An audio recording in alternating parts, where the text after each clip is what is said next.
सीधे कुछ शेर और उसके बाद जिसमें मुझे बुलाया गया राम। मेरे मिजाज की ये 2 लाइनें हैं कि हम लोग जनरली यहाँ क्यों बैठे हैं उसका तो शायद आपको जवाब हो जाए कि रोटी की भूख हमें ले आती है हर रोज़ दफ्तर, रोटी की भूख हमें ले आती है हर रोज़ दफ्तर, वरना दरीचे में बैठकर मुझे गज़लें लिखने का शौक बहुत है। क्या बात। रोटी की भूख हमें ले आती है हर रोज़ दफ्तर, वरना दरीचे में बैठकर मुझे गज़लें लिखने का शौक बहुत है।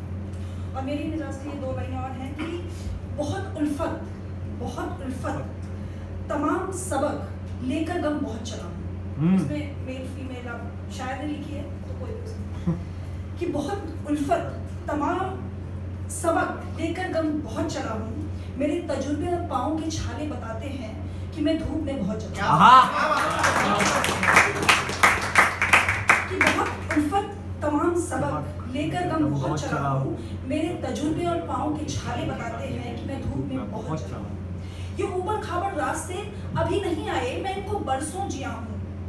ये आँखों के नीचे झुर्रियाँ जो 32 में ही आ गई, ये आँखों के नीचे झुर्रियाँ जो 32 में ही आ गई, लोग यूं ही नहीं कहते कि मैं समझदार बड़ा। क्या बात। अब ये 4 लाइनें हैं, इश्क के ऊपर है और थोड़ी पुरानी इश्क की बातें होती हैं कि खाली किसी कागज पे मैं लखनऊ लिख दूँ तो, खाली किसी कागज पे मैं लखनऊ लिख दूँ तो तुम नाम अपना समझ लेना। खाली किसी कागज पे मैं लखनऊ लिख दूँ तो तुम नाम अपना समझ लेना। 12 चाय का जिक्र कभी किसी महफिल में करूँ, 12 मतलब बार होता है कि जब भी किसी महफिल में मैं 12 चाय का जिक्र करूँ तुम नाम अपना समझ लेना। जब चौराहे पर रुककर मैं बिन बात 4 ऑटो छोड़ूं, जब चौराहे पर रुककर मैं बिन बात 4 ऑटो छोड़ूं तो नाम अपना समझ लिया। ये उस टाइम की मोहब्बत है जब जो घर से हम लोग निकलते थे तो हम ऑटो से निकलते थे और फिर एक चौराहे पे उतरते थे और वहां से हमारा पिकअप होता था।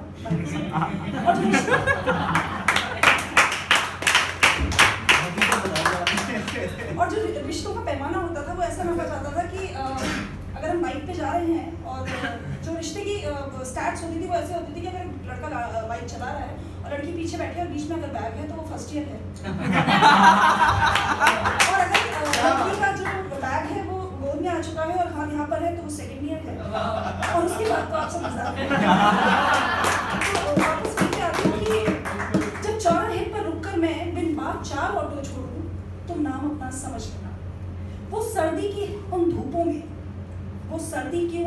में और इश्क के सारे रूपों में, वो सर्दी की उन धूपों में और इश्क के सारे रूपों में मैं शेर कहीं कभी लिखूं तो नाम क्या बात।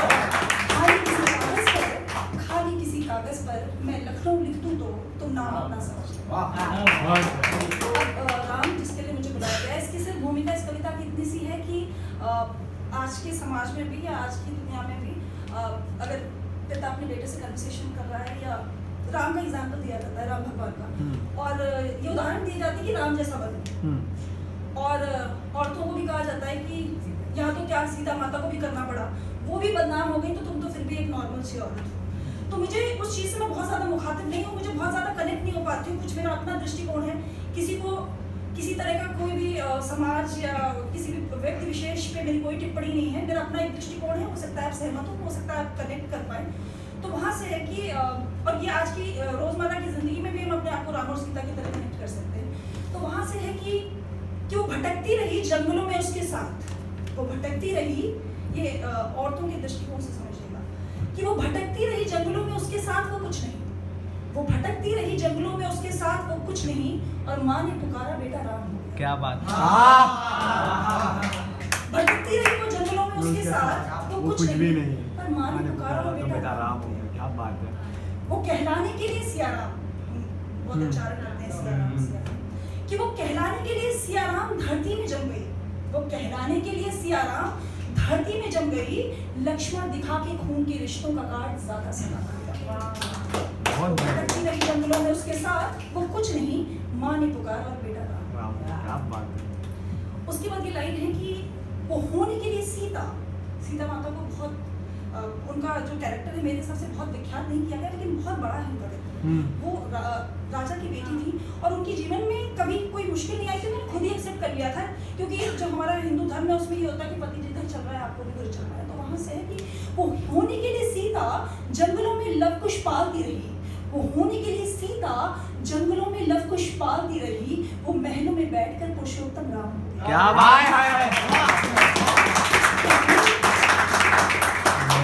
होने के लिए सीता जंगलों में लव कुश पालती रही, वो महलों में बैठकर पुरुषोत्तम राम। बहुत बढ़िया। और जब भी उदाहरण दिया जाता है तो पिताओं में दशरथ जी का दिया था, मुझे उससे सहमत नहीं, मैं उससे सहमत नहीं होती हूँ। तो वहाँ से है कि जनक देकर जानकी भी कुछ ना हुए, जनक देकर जानकी भी कुछ ना हुए, पिता के उदाहरणों में दशरथ यूं ही महान हुए। जनक देकर जानकी कुछ नहीं हुए, पिता के उदाहरणों में दशरथ यूं ही महान हो गए। और आखिरी 2 लाइनें हैं इस कविता की कि राम जी को कहा जाता है कि वो समाज का कल्याण किया उन्होंने और समाज को बहुत आगे रखते थे। तो मेरे हिसाब से चैरिटी बिगिंस फ्रॉम होम, कि अगर आप कोई चीज़ सुधारने जा रहे हो, हमारे मोदी जी कह रहे हैं कि सड़कें साफ करनी है, तो पहले अपना घर साफ करना, क्योंकि हमें अलग कचरा के डब्बे में चीज़ें डालनी है। तो उसी तरह से चैरिटी बिगिंस फ्रॉम होम। तो ये 2 लाइनें मेरे दिल के बहुत करीब है कि जो संवेदना पाया संवेदना एक गर्भवती की, जो संवेदना पाया संवेदना एक गर्भवती की, वो देखो हिंदुस्तान में भगवान राम हो गया, भटकती रही वो जंगलों में उसके साथ, वो कुछ नहीं, माँ ने पुकारा और बेटा राम। क्या बढ़िया, बहुत बढ़िया, क्या बात है।